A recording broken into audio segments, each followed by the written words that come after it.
Hello everyone. Welcome to the English Leap podcast, where you learn English and confidence at the same time. Today's topic is how to talk to anyone with confidence. Many people feel nervous when they talk to new people. But don't worry.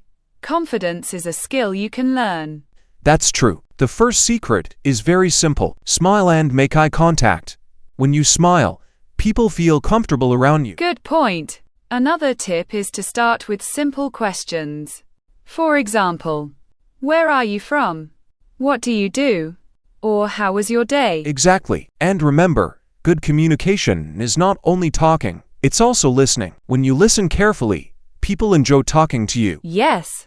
And don't be afraid of mistakes, especially if you are learning English.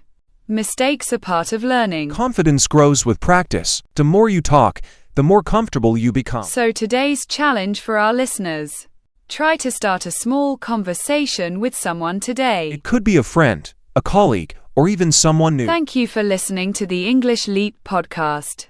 Keep practicing, keep learning, and see you in the next episode.